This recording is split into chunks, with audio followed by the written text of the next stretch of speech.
Después de que en los años 70 el rock se introduce en la capital ecuatoriana con mucho recelo, debido a los escasos medios, salvo radio musical, donde se podía difundir este creciente género, en Quito empiezan a formarse bandas de rock que escriben una historia musical que ahora se conoce como rock ecuatoriano.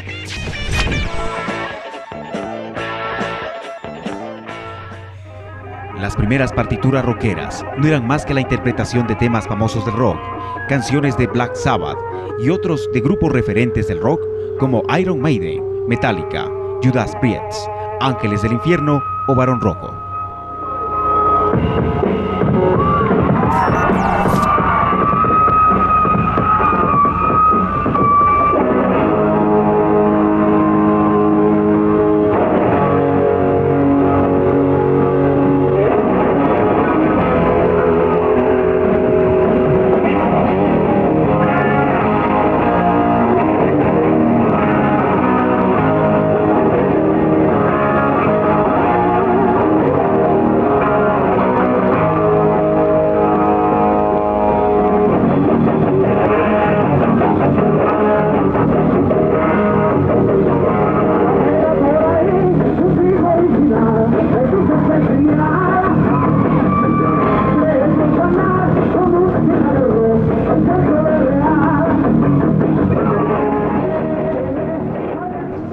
Así empieza un circuito artístico con shows cuya infraestructura era bastante precaria y un registro de asistencia bajo, pero fiel, constante, que en ocasiones se asemejaba a una familia por la camaradería que se respiraba, mientras los acordes rockeros sonaban desde parlantes destartalados y un escenario improvisado.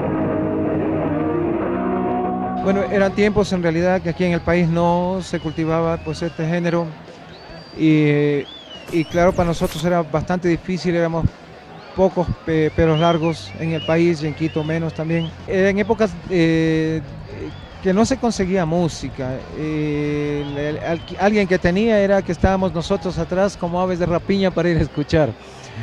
Y muchas veces, claro, no teníamos la aceptación del dueño y era rogando y tampoco es que podías grabarlo, ¿no? Así sea en cassette, porque también no es que había, recién empezaba esa tecnología. Es que las opciones para acceder al rock eran enormemente limitadas. No había tiendas donde comprar discos LP o cassettes, que eran los únicos formatos en los que se podía escuchar música. Era impensable un programa televisivo de videos de heavy metal y los momentos para hacer conciertos eran muy irregulares. Por eso, los primeros indicios del rock hecho en Quito sucedían básicamente en las kermeses de los colegios, muchos de estos contradictoriamente religiosos. Formé parte del grupo del colegio del San Gabriel donde nosotros estábamos. Y si bien no era rock, en ese entonces lo que se hacía, pero así fue como fui cultivando el gusto por la música más que nada, ¿ya? Y llegamos a tocar alguna cosa, me acuerdo que era Get Ready, que ya era pero durísimo en relación al tipo de música que se hacía en ese entonces, ¿no?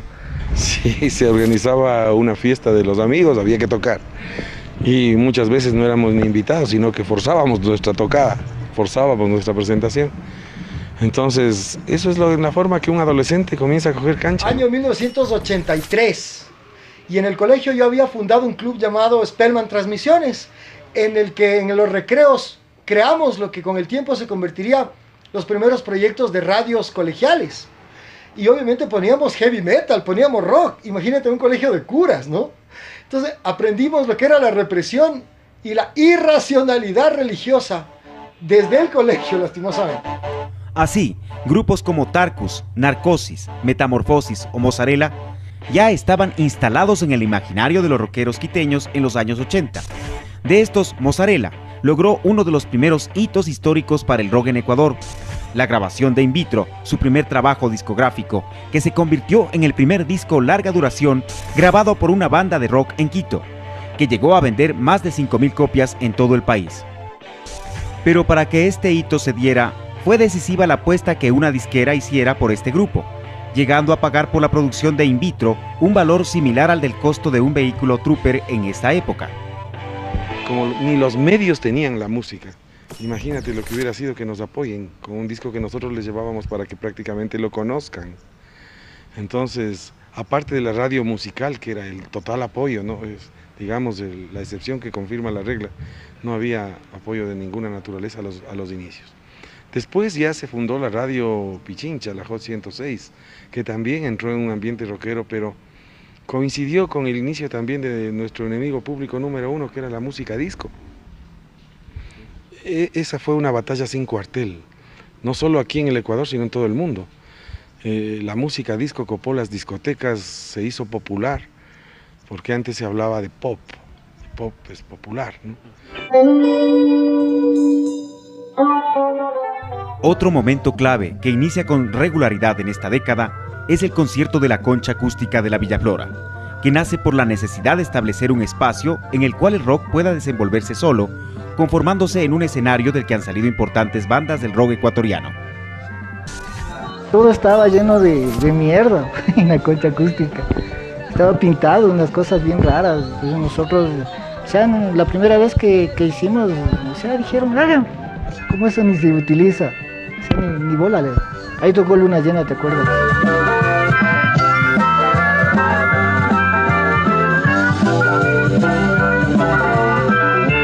En los años 80 y justamente a finales de los 80, en el 86, ya se comenzó a divisar lo que era un gran concierto en los Dos Puentes.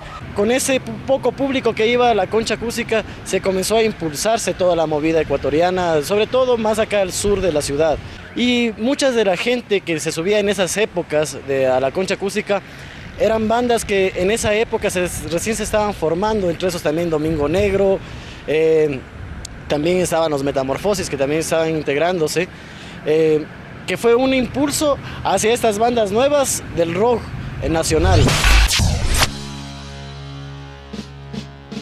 La década de los 90 marca nuevas pautas para el rock en Quito.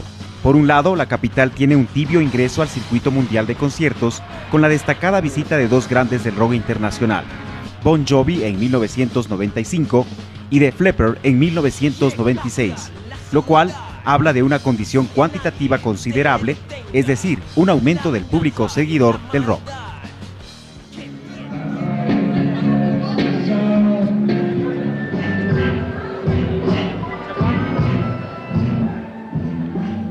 Estas nuevas condiciones exigían nuevos caminos para el rock. Por eso, las bandas empiezan a sentir lo improductivo que será para su futuro tener un nutrido repertorio lleno de covers, y la necesidad de crear un rock inédito, propio, empieza a invadir a los grupos de rock capitalinos.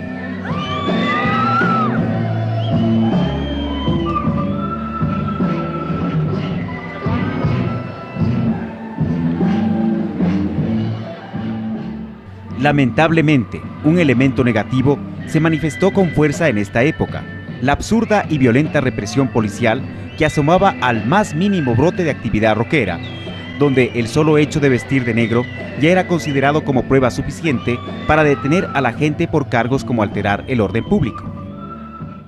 Con el pelo de hippie, ni mucho menos. Nosotros no inventamos tampoco el consumo de drogadicción, el consumo de cocaína, marihuana. Nosotros no hemos inventado la música rockera que en ocasiones enturbia la mente de los jóvenes. Y nosotros hemos inventado tampoco el alcohol industrializado. Así que eso es un proceso cultural que tiene que ser desterrado de nuestro país. Desterrado de nuestro país. Desterrado de nuestro país. Al parecer fue a raíz de estas declaraciones que el sábado pasado en Solanda, al sur de Quito, mientras se celebraba un concierto de rock, fueron detenidos 49 rockeros. Según los jóvenes, la detención se debió a una persecución contra el pelo largo, pero según los moradores del tranquilo barrio de Solanda, aquello, más que un concierto, fue un acto de vandalismo e inmoralidad. Eso no fue un festival rockero. Yo no entiendo qué baile eso era. Golpearse entre ellos. Yo hasta donde vi, sí hubo alcohol. Comenzaban incluso a bailar desnudos. ¿Qué es quitarse una camiseta y sentirse al pulgar del mundo? Dijo, nosotros voluntariamente nos cortamos. Nosotros instruimos a nuestra gente. ¿Cómo van a cortar? Esto es un delito, cortar el pelo, señorita. ¿Te cortaron el pelo? Sí. ¿Cómo te cortaron el pelo? Con un cuchillo. Nos cogieron de la cola, y ni siquiera con tijera, con cuchillo. Con un cuchillo bien grande. Nos cortaron así y nos dejaron pelón. Como siempre, el poder suele morder la mano de quien le dio de comer. En la campaña electoral que le permitió a este nefasto personaje llegar al poder, cantaba sobre la tarima cosas como el rock de la cárcel. Nos vamos con alegría, con algo para la juventud, para los rockeros, para los pelos largos, para los añiñados, para los pandilleros, para la masa, para el pueblo. A ver si lo hacemos.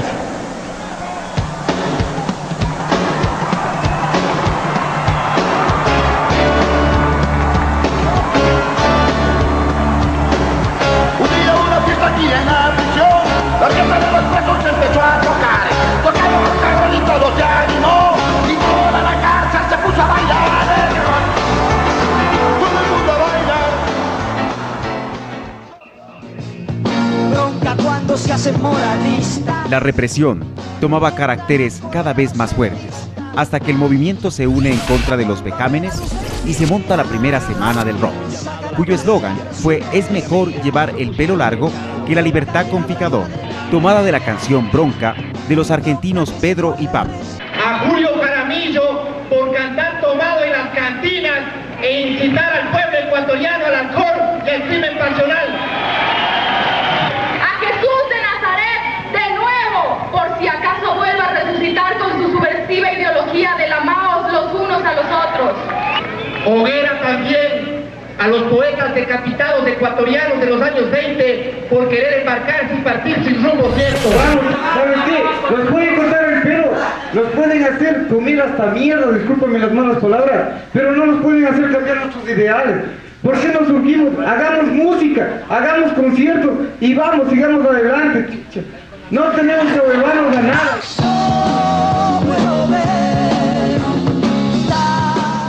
Pero cuando el gobierno de loco Abdalá Bucaram dijo que las chompas de cuero, las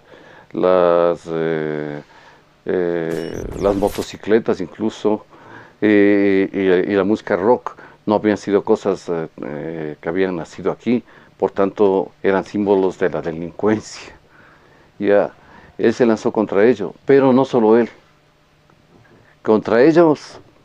Contra él ya hicimos una manifestación pública, ya formando parte, cuando vimos la necesidad de organizarnos, formando parte del movimiento por la libertad artística y juvenil, a partir del 94-96.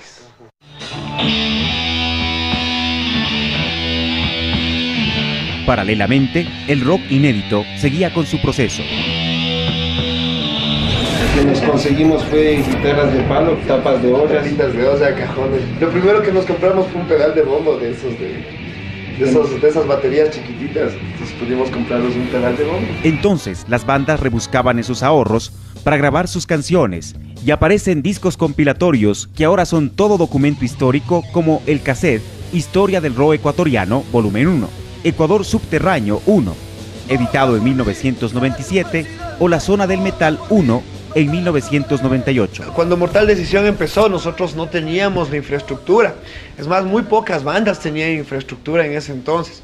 Entonces nosotros aprendimos a tocar la guitarra y aprendimos a tocar la batería siempre con guitarras de palo y con los cartones. Así se dieron las cosas, guardando poco a poco. Bueno, básicamente nosotros teníamos en ese entonces solo full demos. Habíamos sacado 2 demos que eran el No hay quórum y el Vota por mí. Esos 2 teníamos en ese entonces. Entonces decidimos grabar las canciones que más nos gustaban en un estudio ya profesional. Entonces justamente por esas épocas nos encontramos con el José Luis. Entonces el José Luis justo estaba en este proyecto. Le mandamos el trabajo, esas 6 canciones que las grabábamos recién en el estudio. Entonces le pareció bacán la idea de coger y meterle ahí en el Ecuador. O sea, fue un poco coincidencia, pero se dio.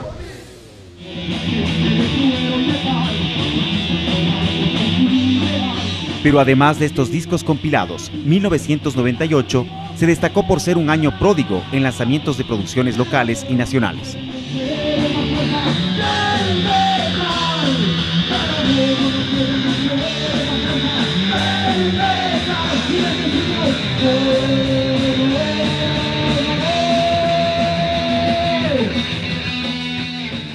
Otro elemento que empieza a destacar en esta década es la presencia de medios que permitían difundir el esfuerzo creativo del rock inédito quiteño.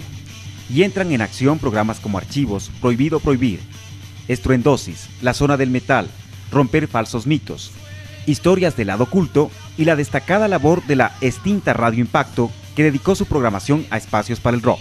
Con orgullo puedo decir que La Zona del Metal era un segmento de mi programa Estruendosis, y a Hugo Beltrán, que en paz descanse, le recibí con mucho cariño. Él pudo hacer su espacio, luego se separó de Estruendosis, ya tenía La Zona del Metal como programa independiente, luego me tocaba a mí con Estruendosis, y también estuvo José Luis Terán.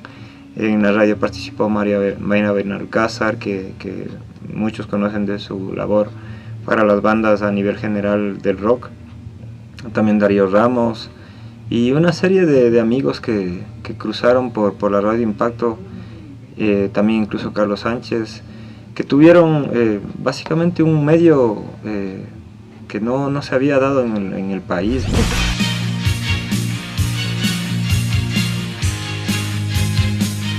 La prensa escrita dedicada al rock aparece en formato de fanzines, como Contaminación Sign o Flagrum Sign, especializados en géneros extremos que posteriormente dieron paso a publicaciones como Acero Magazine y Traffic.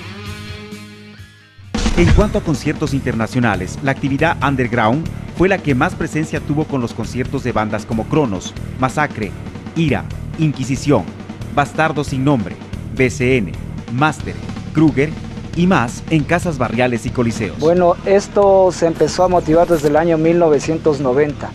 La idea principal era de dar a conocer bandas que por los medios no eran muy difundidas, especialmente medios radiales, estilos musicales bastante alejados al heavy tradicional, al heavy convencional, que en ese tiempo estaba dominado incluso por gente del sur del cielo. Nosotros pretendíamos dar a conocer un tipo diferente de sonido que se estaba gestando a nivel mundial, como era el caso del death metal, a finales de los 90 también el grindcore, y estábamos muy interesados en hacer que esas agrupaciones se conozcan por medio primero de un fanzine que fue publicado en el año 1990 llamado Contaminación. El punto negativo de esta década fue la sectorización del rock en sur y norte, fenómeno que venido de los años 80 se acentuó en esta década más allá del tema social que supuestamente marcaba esta diferenciación. Ahora, esta se marcaba también en los géneros que se practicaban en estas zonas.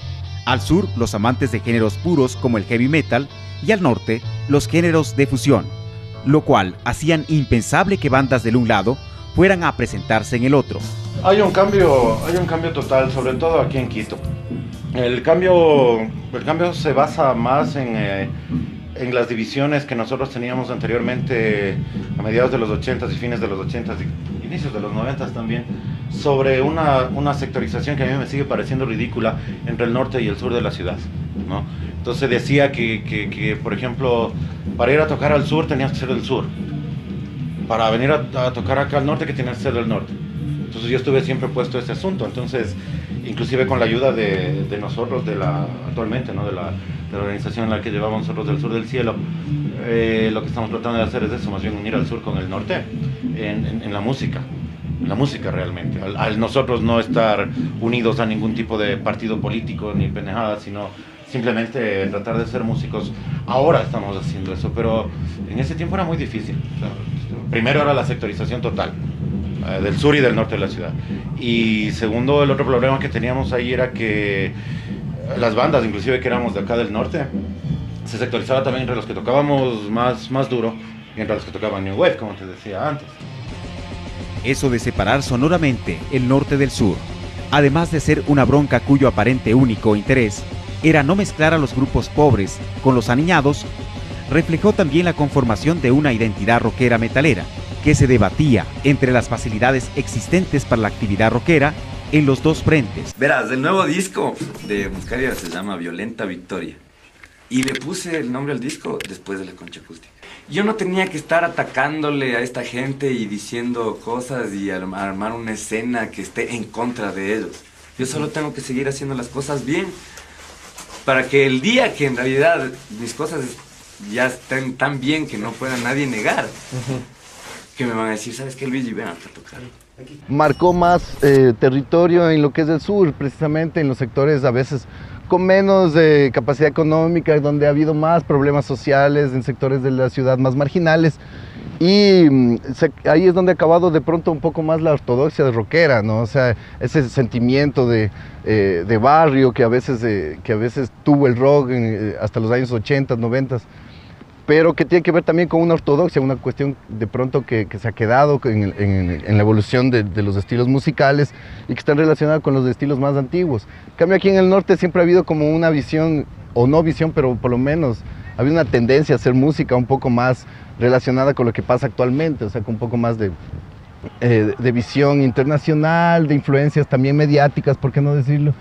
Y eso ha marcado también otro tipo de diferencias, pero de todas maneras, como podemos ver, el rock actual aquí en Quito está marcado por las diferencias del rock más antiguo, como los estilos relacionados con el heavy metal, pero que tiene una logística mucho más fuerte, tienen una organización más marcada, tienen bandas que tienen mucha trayectoria y que han conseguido espacios mejor desarrollados dentro de la ciudad.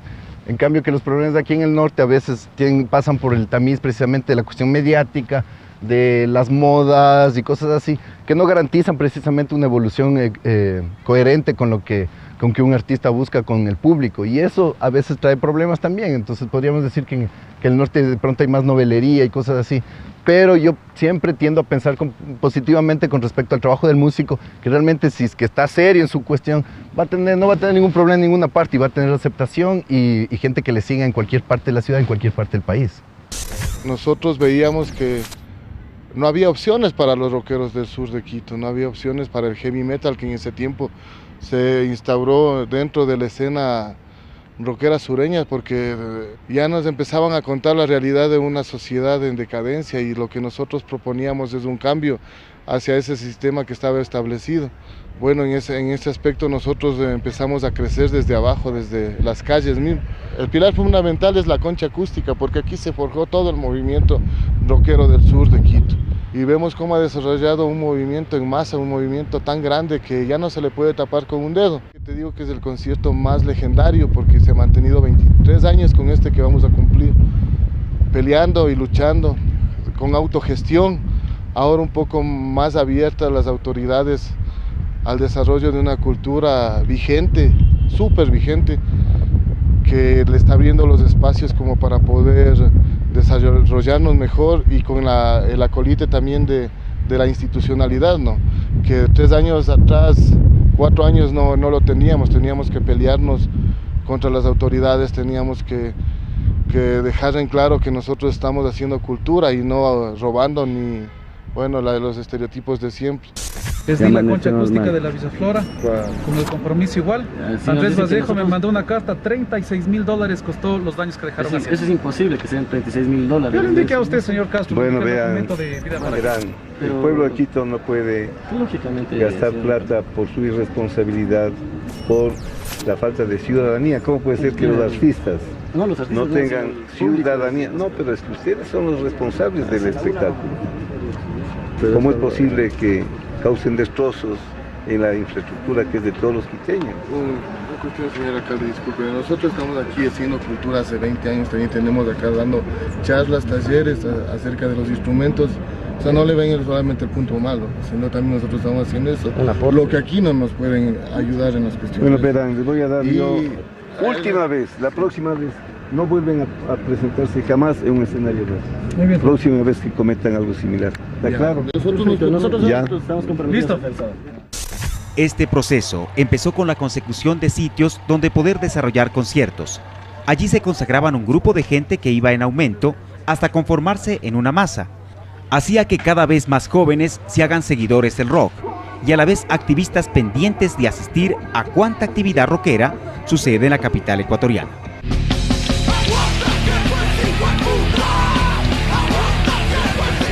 La década de los 90 cierra con un aporte novedoso, la hibridación sonora del rock con otros elementos sonoros.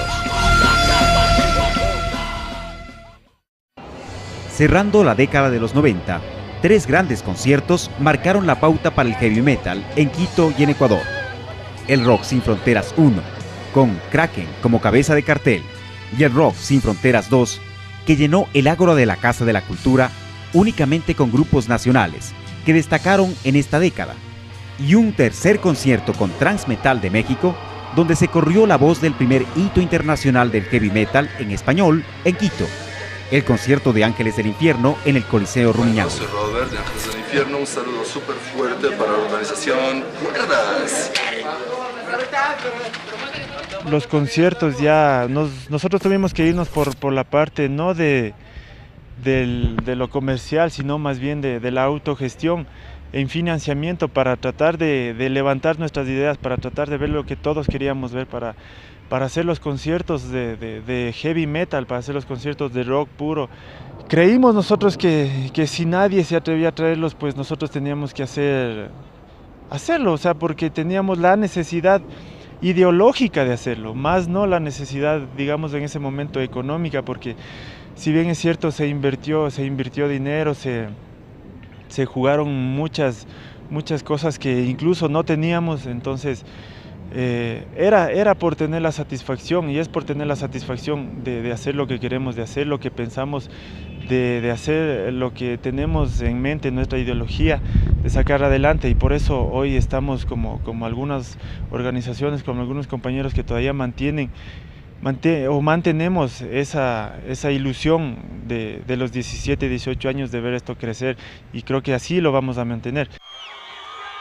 La nueva década encontró a un movimiento rockero con un completo sistema que le permitía hacer una producción independiente, con programas de radio al aire, conciertos regulares en el que los grupos presentaban sus propuestas y una autoproducción discográfica muy interesante. Con el proceso de producción independiente ya iniciado, el camino se hacía más fácil para el desarrollo del rock. Y la clave para que esto funcione era el casi milimétrico accionar de cada uno de sus actores. Grupos creando y esforzándose por grabar su creación. Programas de radio cuya prioridad en contenidos era el material discográfico del rock ecuatoriano y un constante consumo por parte del público rockero. Otro fenómeno que se dio en esta década fue la consolidación del rock fusión, con referentes como Sal y Mileto a la cabeza, seguidas de interesantes propuestas como las del Pulpo 3, etc., y eventos como la Semana del Rock empiezan un intento por romper esta sectorización, juntando en un mismo escenario bandas de ambos sectores. La Semana del Rock inició como una propuesta nueva, no inició con el nombre de la Semana del Rock. Al Sur del Cielo propuso como Expo Cultural Rock, una de las expectativas, puesto que ya había un evento similar que se realizó un año anterior, gracias a Carlos Sánchez Montoya, quien lo llevó a cabo. Lastimosamente no se lo concretó a continuar esto. Al Sur del Cielo propuso hacer el Expo Cultural Rock, pero varias organizaciones propusieron que se llame otra vez la Semana del Rock. Tiene el objetivo principal de juntar a todas las nuevas bandas y también a las antiguas, solidificando el movimiento tanto del norte como del sur de la ciudad, con esa propuesta de que se vaya generando un rock nacional, es decir, que las bandas vayan a interpretar sus temas inéditos en este tipo de espacios. Aquí destaca el trabajo de grupos que ahora se han constituido en productoras. Al Sur del Cielo encabeza esta actividad, consiguiendo una serie de logros que se han convertido en elementos fijos para el accionar del rock en Quito. Inició festivales como el de la Concha Acústica y retomó eventos que casi quedan en el olvido, como la Semana del Rock, que ahora son parte de la amplia oferta de festivales en Quito, como el Quito Fest o el Quito Rave. Otras productoras son El Sótano, pionera en traer a grupos extranjeros que dieron conciertos inolvidables para el público quiteño. De allí, productoras como Fábrica Rock, Show Factory, Alarma, responsables de traer a los más importantes grupos de rock al país, y también está la mega productora como Team, que ha traído a lo más selecto del rock internacional, a esas bandas que en algún momento parecían inalcanzables. Todo esto ha hecho de Quito una ventana del rock ecuatoriano, con grupos que cada vez editan más trabajos discográficos, bandas nuevas que avisoran un futuro sólido para el metal ecuatoriano y un circuito de constante actividad en conciertos. El rock en Quito y en todo el mundo es una identificación es una forma de sentir la vida y gritar lo que en el fondo del alma el rockero quiere decir ante la realidad que debe afrontar. Y aunque también puede ser solo un colorido atuendo con camisetas negras, lo esencial del rock es saber que si pasaste del simple gusto musical a la identificación con el mensaje, hiciste del rock una parte de tu vida.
Después de que en los años 70 el rock se introduce en la capital ecuatoriana con mucho recelo, debido a los escasos medios, salvo radio musical, donde se podía difundir este creciente género, en Quito empiezan a formarse bandas de rock que escriben una historia musical que ahora se conoce como rock ecuatoriano.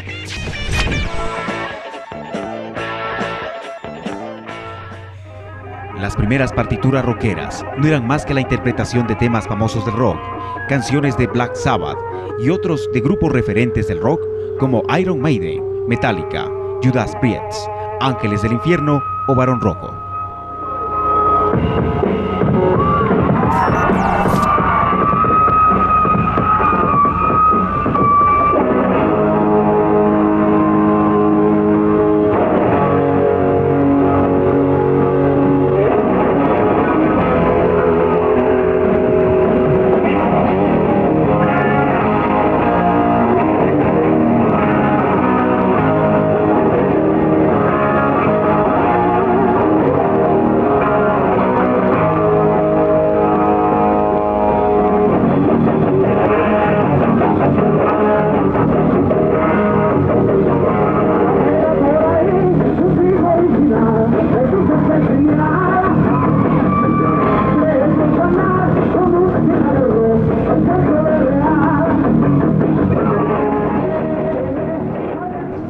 Así empieza un circuito artístico con shows cuya infraestructura era bastante precaria y un registro de asistencia bajo, pero fiel, constante, que en ocasiones se asemejaba a una familia por la camaradería que se respiraba, mientras los acordes rockeros sonaban desde parlantes destartalados y un escenario improvisado.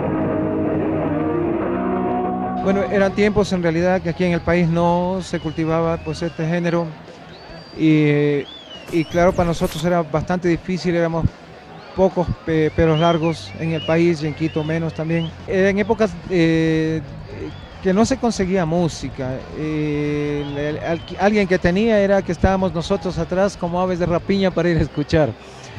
Y muchas veces, claro, no teníamos la aceptación del dueño y era rogando y tampoco es que podías grabarlo, ¿no? Así sea en cassette, porque también no es que había, recién empezaba esa tecnología. Es que las opciones para acceder al rock eran enormemente limitadas. No había tiendas donde comprar discos LP o cassettes, que eran los únicos formatos en los que se podía escuchar música. Era impensable un programa televisivo de videos de heavy metal y los momentos para hacer conciertos eran muy irregulares. Por eso, los primeros indicios del rock hecho en Quito sucedían básicamente en las kermeses de los colegios, muchos de estos contradictoriamente religiosos. Formé parte del grupo del colegio del San Gabriel donde nosotros estábamos. Y si bien no era rock, en ese entonces lo que se hacía, pero así fue como fui cultivando el gusto por la música más que nada, ¿ya? Y llegamos a tocar alguna cosa, me acuerdo que era Get Ready, que ya era pero durísimo en relación al tipo de música que se hacía en ese entonces, ¿no? Sí, se organizaba una fiesta de los amigos, había que tocar. Y muchas veces no éramos ni invitados, sino que forzábamos nuestra tocada, forzábamos nuestra presentación. Entonces, eso es la forma que un adolescente comienza a coger cancha. Año 1983. Y en el colegio yo había fundado un club llamado Spellman Transmisiones, en el que en los recreos creamos lo que con el tiempo se convertiría los primeros proyectos de radios colegiales. Y obviamente poníamos heavy metal, poníamos rock. Imagínate un colegio de curas, ¿no? Entonces aprendimos lo que era la represión y la irracionalidad religiosa desde el colegio, lastimosamente. Así, grupos como Tarkus, Narcosis, Metamorfosis o Mozzarella ya estaban instalados en el imaginario de los rockeros quiteños en los años 80. De estos, Mozzarella logró uno de los primeros hitos históricos para el rock en Ecuador, la grabación de In Vitro, su primer trabajo discográfico, que se convirtió en el primer disco larga duración grabado por una banda de rock en Quito, que llegó a vender más de 5.000 copias en todo el país. Pero para que este hito se diera, fue decisiva la apuesta que una disquera hiciera por este grupo, llegando a pagar por la producción de In Vitro un valor similar al del costo de un vehículo Trooper en esta época. Como ni los medios tenían la música, imagínate lo que hubiera sido que nos apoyen con un disco que nosotros les llevábamos para que prácticamente lo conozcan. Entonces, aparte de la radio musical, que era el total apoyo, ¿no? Es, digamos, la excepción que confirma la regla, no había apoyo de ninguna naturaleza a los inicios. De una sociedad en decadencia, y lo que nosotros proponíamos es un cambio hacia ese sistema que estaba establecido. Bueno, en ese aspecto nosotros empezamos a crecer desde abajo, desde las calles mismas. El pilar fundamental es la concha acústica, porque aquí se forjó todo el movimiento rockero del sur de Quito.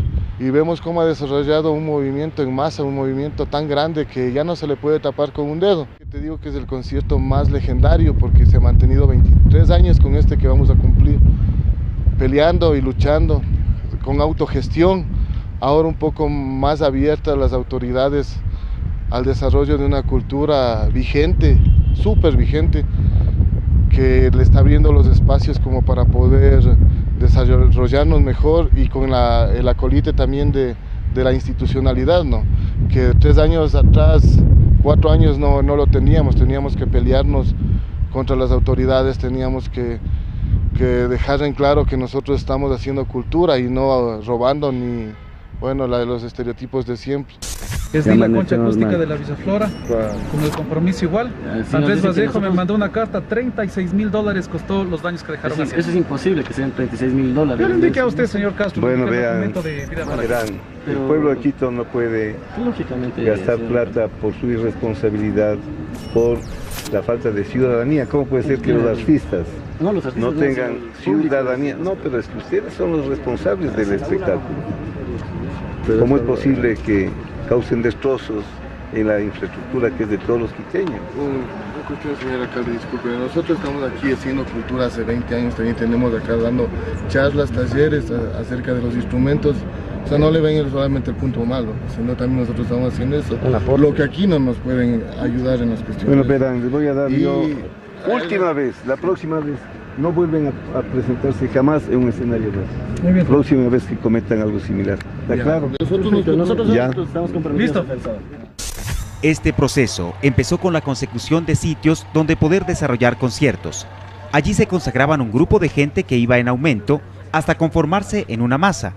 Hacía que cada vez más jóvenes se hagan seguidores del rock y a la vez activistas pendientes de asistir a cuánta actividad rockera sucede en la capital ecuatoriana.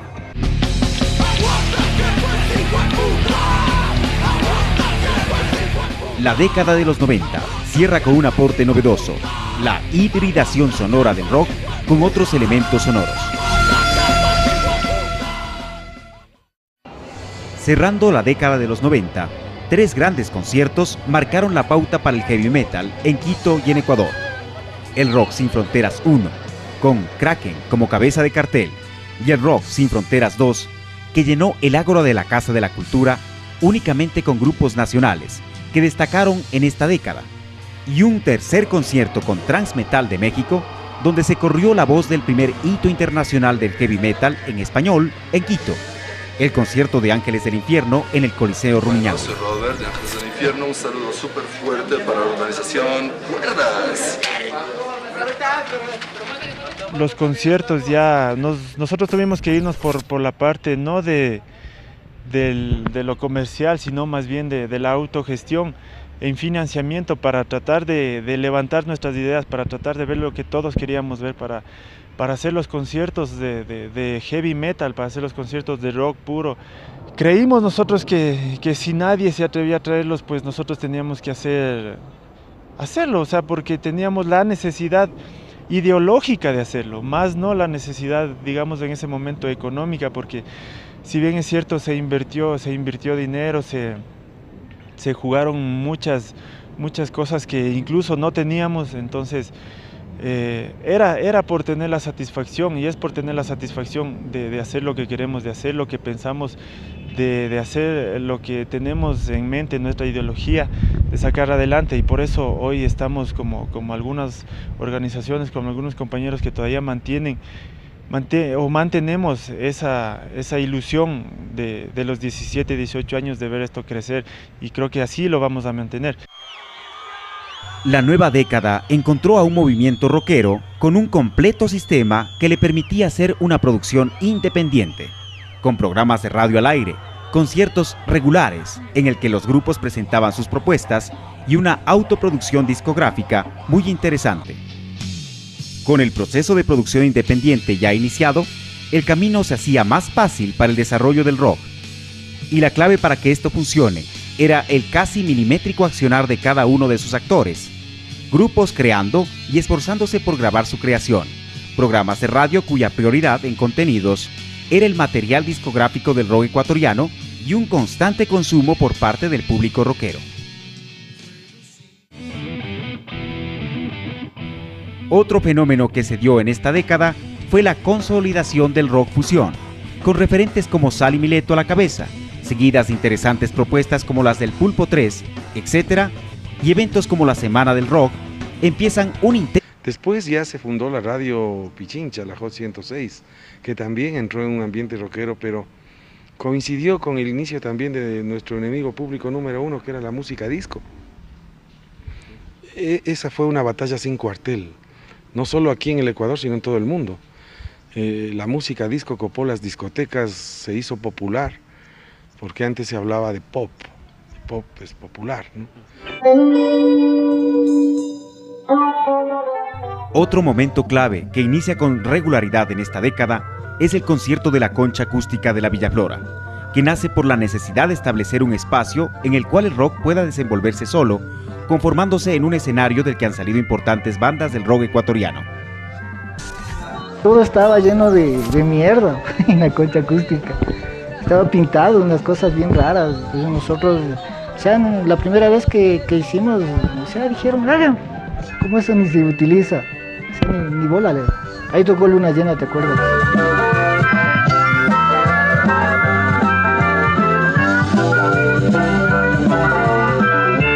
En los años 80 y justamente a finales de los 80, en el 86, ya se comenzó a divisar lo que era un gran concierto en los Dos Puentes. Con ese poco público que iba a la Concha Acústica, se comenzó a impulsarse toda la movida ecuatoriana, sobre todo más acá al sur de la ciudad. Y muchas de la gente que se subía en esas épocas a la Concha Acústica eran bandas que en esa época recién se estaban formando, entre esos también Domingo Negro, también estaban los Metamorfosis, que también estaban integrándose, que fue un impulso hacia estas bandas nuevas del rock nacional. La década de los 90 marca nuevas pautas para el rock en Quito.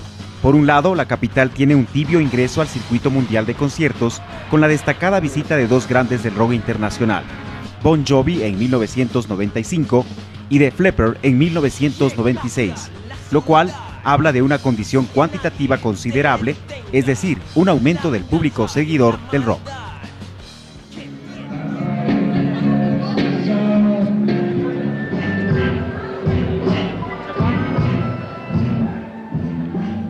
Estas nuevas condiciones exigían nuevos caminos para el rock.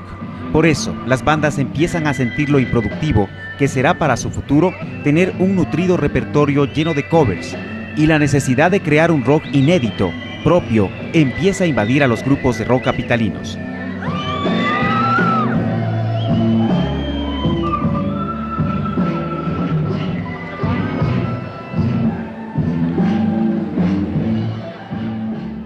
Lamentablemente, un elemento negativo se manifestó con fuerza en esta época: la absurda y violenta represión policial que asomaba al más mínimo brote de actividad rockera, donde el solo hecho de vestir de negro ya era considerado como prueba suficiente para detener a la gente por cargos como alterar el orden público. Con el pelo de hippie, ni mucho menos. Nosotros no inventamos tampoco el consumo de drogadicción, el consumo de cocaína, marihuana. Nosotros no hemos inventado la música rockera que en ocasiones enturbia la mente de los jóvenes. Y nosotros hemos inventado tampoco el alcohol industrializado. Así que eso es un proceso cultural que tiene que ser desterrado de nuestro país. Desterrado de nuestro país. Desterrado de nuestro país. Al parecer fue a raíz de estas declaraciones que el sábado pasado en Solanda, al sur de Quito, mientras se celebraba un concierto de rock, fueron detenidos 49 rockeros. Según los jóvenes, la detención se debió a una persecución contra el pelo largo, pero según los moradores del tranquilo barrio de Solanda, aquello, más que un concierto, fue un acto de vandalismo e inmoralidad. Esto no fue un festival rockero. Yo no entiendo qué baile eso era. Golpearse entre ellos. Yo hasta donde vi, sí hubo alcohol. Comenzaban incluso a bailar desnudos. ¿Qué es quitarse una camiseta y sentirse al pulgar del mundo? Dijo, nosotros voluntariamente nos cortamos. Nosotros instruimos a nuestra gente. ¿Cómo van a cortar? Esto es un delito, cortar el pelo, señorita. ¿Te cortaron el pelo? Sí. ¿Cómo te cortaron el pelo? Con un cuchillo. Nos cogieron de la cola, y ni siquiera con tijera, con cuchillo. Con un cuchillo bien grande. Nos cortaron así y nos dejaron pelón. Como siempre, el poder suele morder la mano de quien le dio de comer. En la campaña electoral que le permitió a este nefasto personaje llegar al poder, cantaba sobre la tarima cosas como el rock de la cárcel. Nos vamos con alegría, con algo para la juventud, para los rockeros, para los pelos largos, para los añiñados, para los pandilleros, para la masa, para el pueblo. A ver si lo hacemos.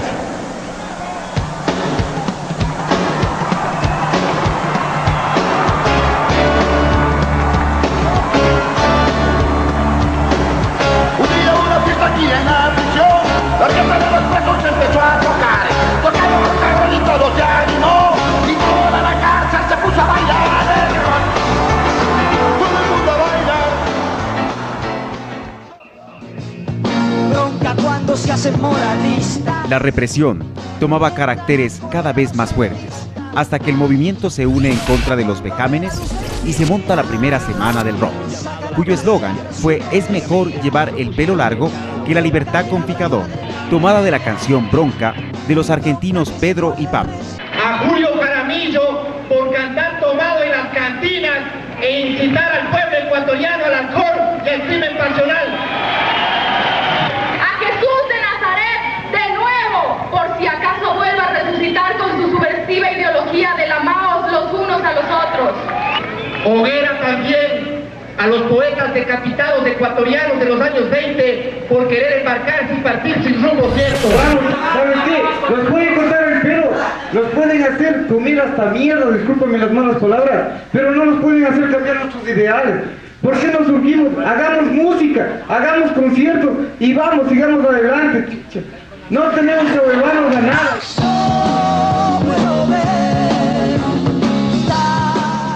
Pero cuando el gobierno de loco Abdalá Bucaram dijo que las chompas de cuero, las motocicletas incluso, y la música rock no habían sido cosas que habían nacido aquí, por tanto eran símbolos de la delincuencia. Ya, él se lanzó contra ello, pero no solo él, contra ellos. Contra él ya hicimos una manifestación una manifestación pública. Ya formando parte, cuando vimos la necesidad de organizarnos, formando parte del movimiento por la libertad artística y juvenil, a partir del 94-96.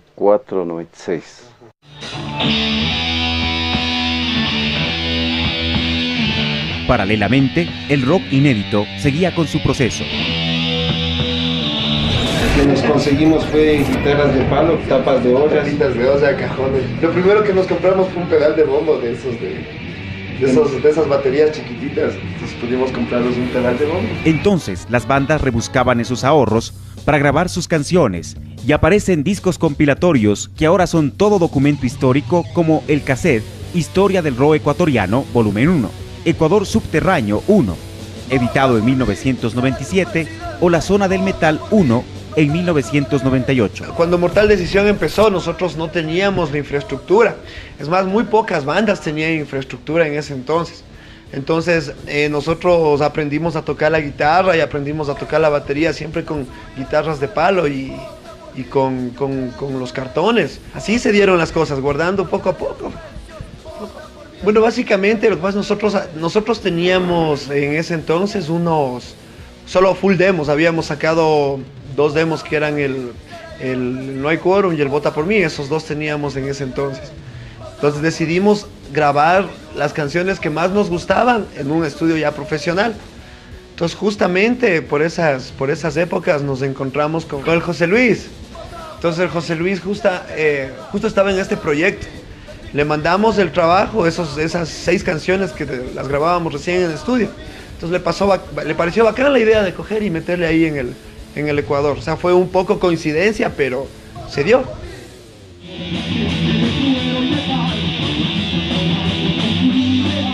Pero además de estos discos compilados, 1998 se destacó por ser un año pródigo en lanzamientos de producciones locales y nacionales.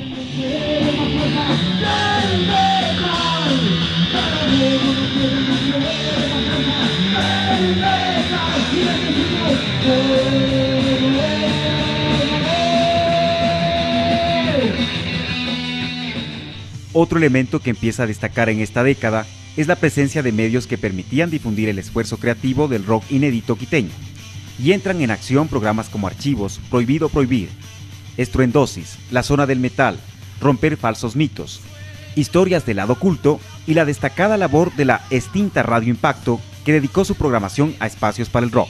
Con orgullo puedo decir que La Zona del Metal era un segmento de mi programa Estruendosis, y a Hugo Beltrán, que en paz descanse, le recibí con mucho cariño. Él pudo hacer su espacio, luego se separó de Estruendosis, ya tenía La Zona del Metal como programa independiente, luego me tocaba a mí con Estruendosis, y también estuvo José Luis Terán.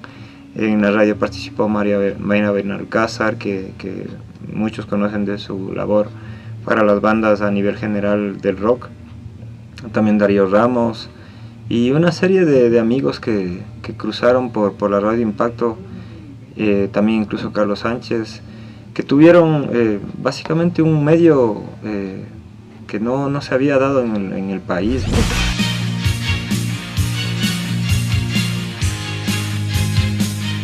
La prensa escrita dedicada al rock aparece en formato de fanzines, como Contaminación Sign o Flagrum Sign, especializados en géneros extremos que posteriormente dieron paso a publicaciones como Acero Magazine y Traffic. En cuanto a conciertos internacionales, la actividad underground fue la que más presencia tuvo, con los conciertos de bandas como Cronos, Masacre, Ira, Inquisición, Bastardo Sin Nombre, BCN, Master, Kruger y más en casas barriales y coliseos. Bueno, esto se empezó a motivar desde el año 1990. La idea principal era de dar a conocer bandas que por los medios no eran muy difundidas, especialmente medios radiales, estilos musicales bastante alejados al heavy tradicional, al heavy convencional, que en ese tiempo estaba, bueno, dominado incluso por gente del sur del cielo. Nosotros pretendíamos dar a conocer un tipo diferente de sonido que se estaba gestando a nivel mundial, como era el caso del death metal, a finales de los 90 también el grindcore, y estábamos muy interesados en hacer que esas agrupaciones se conozcan por medio primero de un fanzine que fue publicado en el año 1990 llamado Contaminación. El punto negativo de esta década fue la sectorización del rock en sur y norte, fenómeno que venido de los años 80 se acentuó en esta década más allá del tema social que supuestamente marcaba esta diferenciación. Ahora, esta se marcaba también en los géneros que se practicaban en estas zonas. Al sur, los amantes de géneros puros como el heavy metal, y al norte, los géneros de fusión, lo cual hacían impensable que bandas del un lado fueran a presentarse en el otro. Hay un cambio total, sobre todo aquí en Quito. El cambio se basa más en las divisiones que nosotros teníamos anteriormente a mediados de los 80s y fines de los 80s y inicios de los 90s también, sobre una sectorización que a mí me sigue pareciendo ridícula entre el norte y el sur de la ciudad, ¿no? Entonces decía que, por ejemplo, para ir a tocar al sur tenías que ser del sur, para venir a tocar acá al norte que tenías que ser del norte. Entonces yo estuve siempre puesto a ese asunto, entonces inclusive con la ayuda de nosotros, actualmente, ¿no? de la organización en la que llevamos nosotros del Sur del Cielo, lo que estamos tratando de hacer es eso, más bien unir al sur con el norte en la música realmente, al nosotros no estar unidos a ningún tipo de partido político ni pendejada, sino simplemente tratar de ser músicos. Ahora estamos haciendo eso, pero en ese tiempo era muy difícil. O sea, primero era la sectorización total del sur y del norte de la ciudad, y segundo, el otro problema que teníamos ahí era que las bandas, inclusive que éramos de acá del norte, se sectorizaba también entre los que tocábamos más duro y entre los que tocaban New Wave, como te decía antes. Eso de separar sonoramente el norte del sur, además de ser una bronca cuyo aparente único interés era no mezclar a los grupos pobres con los aniñados, reflejó también la conformación de una identidad rockera metalera, que se debatía entre las facilidades existentes para la actividad rockera en los dos frentes. Verás, el nuevo disco de Muscaria se llama Violenta Victoria, y le puse el nombre al disco después de la concha acústica. Yo no tenía que estar atacándole a esta gente y diciendo cosas y armar una escena que esté en contra de ellos. Yo solo tengo que seguir haciendo las cosas bien para que el día que en realidad mis cosas ya estén tan bien que no pueda nadie negar, que me van a decir, ¿sabes qué, Luigi? Ven a tocar. Marcó más territorio en lo que es el sur, precisamente en los sectores a veces con menos capacidad económica, donde ha habido más problemas sociales, en sectores de la ciudad más marginales, y ahí es donde ha acabado de pronto un poco más la ortodoxia rockera, ¿no? O sea, ese sentimiento de barrio que a veces tuvo el rock hasta los años 80, 90, pero que tiene que ver también con una ortodoxia, una cuestión de pronto que se ha quedado en la evolución de los estilos musicales y que están relacionados con los estilos más antiguos. En cambio, aquí en el norte siempre ha habido como una visión, o no visión, pero por lo menos ha habido una tendencia a hacer música un poco más relacionada con lo que pasa actualmente, o sea, con un poco más de visión internacional, de influencias también mediáticas, ¿por qué no decirlo?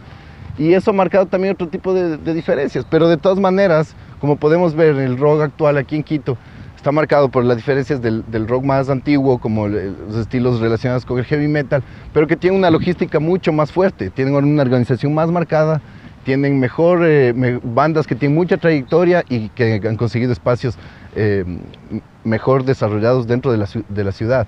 En cambio, que los problemas de aquí en el norte a veces pasan por el tamiz precisamente de la cuestión mediática, de las modas y cosas así, que no garantizan precisamente una evolución coherente con lo que un artista busca con el público, y eso a veces trae problemas también. Entonces podríamos decir que en el norte de pronto hay más novelería y cosas así, pero yo siempre tiendo a pensar positivamente con respecto al trabajo del músico, que realmente si es que está serio en su cuestión, no va a tener ningún problema en ninguna parte, y va a tener aceptación y gente que le siga en cualquier parte de la ciudad, en cualquier parte del país.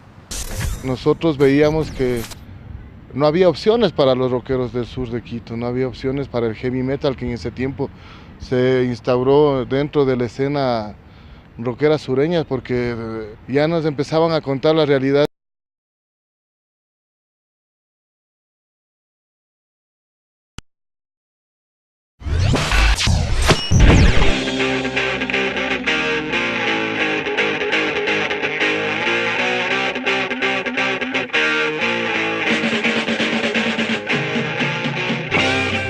Después de que en los años 70 el rock se introduce en la capital ecuatoriana con mucho recelo, debido a los escasos medios, salvo radio musical, donde se podía difundir este creciente género, en Quito empiezan a formarse bandas de rock que escriben una historia musical que ahora se conoce como rock ecuatoriano.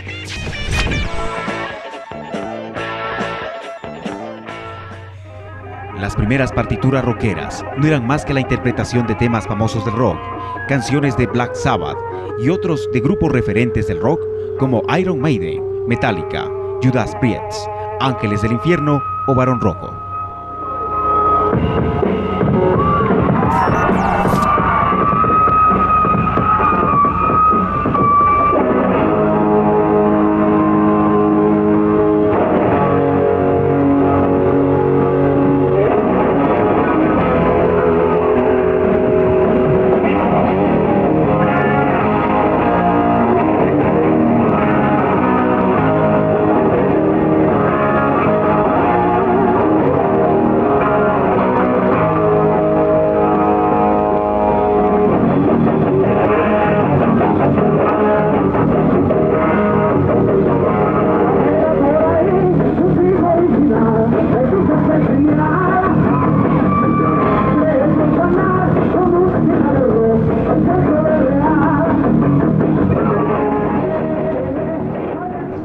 Así empieza un circuito artístico con shows cuya infraestructura era bastante precaria y un registro.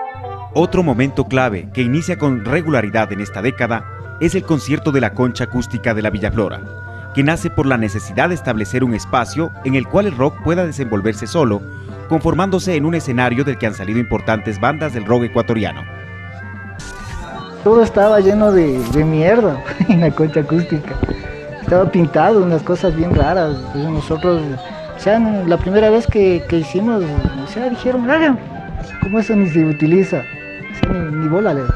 Ahí tocó Luna Llena, ¿te acuerdas?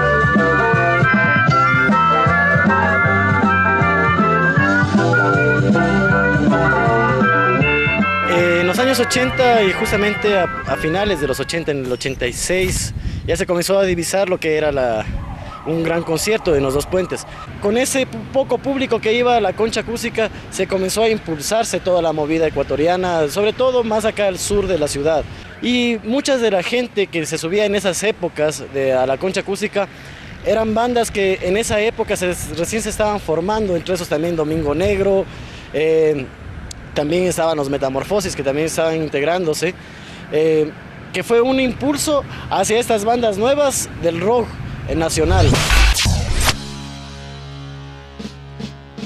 La década de los 90 marca nuevas pautas para el rock en Quito. Por un lado, la capital tiene un tibio ingreso al circuito mundial de conciertos con la destacada visita de dos grandes del rock internacional, Bon Jovi en 1995 y Def Leppard en 1996, lo cual habla de una condición cuantitativa considerable, es decir, un aumento del público seguidor del rock.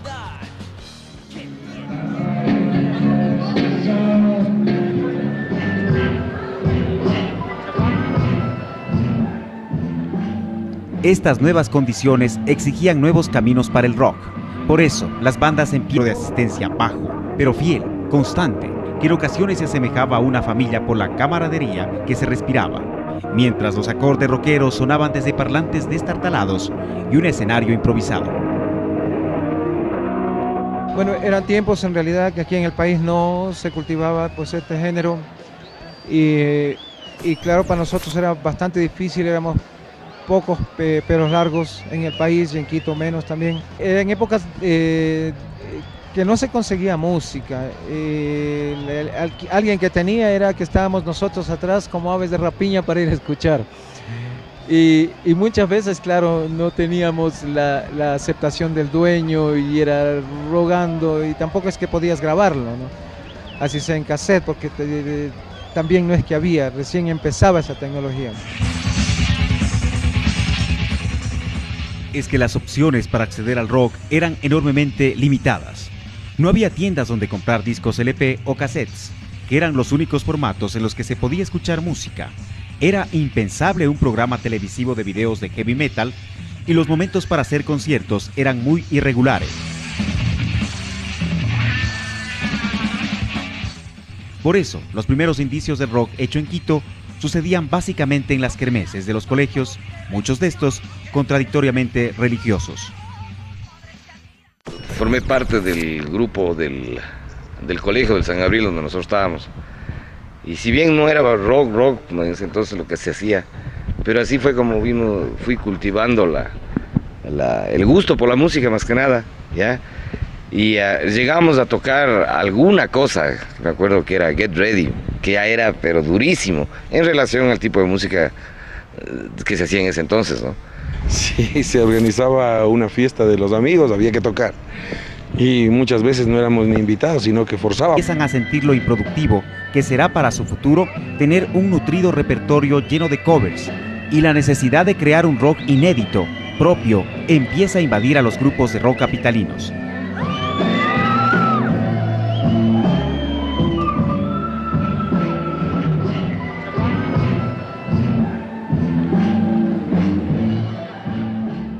Lamentablemente, un elemento negativo se manifestó con fuerza en esta época: la absurda y violenta represión policial que asomaba al más mínimo brote de actividad rockera, donde el solo hecho de vestir de negro ya era considerado como prueba suficiente para detener a la gente por cargos como alterar el orden público. Con el pelo de hippie, ni mucho menos. Nosotros no inventamos tampoco el consumo de drogadicción, el consumo de cocaína, marihuana. Nosotros no hemos inventado la música rockera que en ocasiones enturbia la mente de los jóvenes. Y nosotros hemos inventado tampoco el alcohol industrializado. Así que ese es un proceso cultural que tiene que ser desterrado de nuestro país. Desterrado de nuestro país. Desterrado de nuestro país. Al parecer fue a raíz de estas declaraciones que el sábado pasado en Solanda, al sur de Quito, mientras se celebraba un concierto de rock, fueron detenidos 49 rockeros. Según los jóvenes, la detención se debió a una persecución contra el pelo largo, pero según los moradores del tranquilo barrio de Solanda, aquello, más que un concierto, fue un acto de vandalismo e inmoralidad. Esto no fue un festival rockero. Yo no entiendo qué baile eso era. Golpearse entre ellos. Yo hasta donde vi, sí hubo alcohol. Comenzaban incluso a bailar desnudos. ¿Qué es quitarse una camiseta y sentirse al pulgar del mundo? Dijo, nosotros voluntariamente nos cortamos. Nosotros instruimos a nuestra gente. ¿Cómo van a cortar? Esto es un delito, cortar el pelo, señorita. ¿Te cortaron el pelo? Sí. ¿Cómo te cortaron el pelo? Con un cuchillo. Nos cogieron de la cola, y ni siquiera con tijera, con un cuchillo bien grande. Nos cortaron así y nos dejaron pelón. Como siempre, el poder... Nuestra tocada, forzábamos nuestra presentación. Entonces, eso es la forma que un adolescente comienza a coger cancha. Año 1983. Y en el colegio yo había fundado un club llamado Spellman Transmisiones, en el que en los recreos creamos lo que con el tiempo se convertiría los primeros proyectos de radios colegiales. Y obviamente poníamos heavy metal, poníamos rock. Imagínate un colegio de curas, ¿no? Entonces aprendimos lo que era la represión y la irracionalidad religiosa desde el colegio, lastimosamente. Así, grupos como Tarkus, Narcosis, Metamorfosis o Mozzarella ya estaban instalados en el imaginario de los rockeros quiteños en los años 80. De estos, Mozzarella logró uno de los primeros hitos históricos para el rock en Ecuador: la grabación de In Vitro, su primer trabajo discográfico, que se convirtió en el primer disco larga duración grabado por una banda de rock en Quito, que llegó a vender más de 5.000 copias en todo el país. Pero para que este hito se diera, fue decisiva la apuesta que una disquera hiciera por este grupo, llegando a pagar por la producción de In Vitro un valor similar al del costo de un vehículo Trooper en esta época. Como ni los medios tenían la música, imagínate lo que hubiera sido que nos apoyen con un disco que nosotros les llevábamos para que prácticamente lo conozcan. Entonces, aparte de la radio musical, que era el total apoyo, ¿no? Digamos, la excepción que confirma la regla, no había apoyo de ninguna naturaleza a los inicios. Después ya se fundó la radio Pichincha, la Hot 106, que también entró en un ambiente rockero, pero coincidió con el inicio también de nuestro enemigo público número uno, que era la música disco. Esa fue una batalla sin cuartel, no solo aquí en el Ecuador, sino en todo el mundo.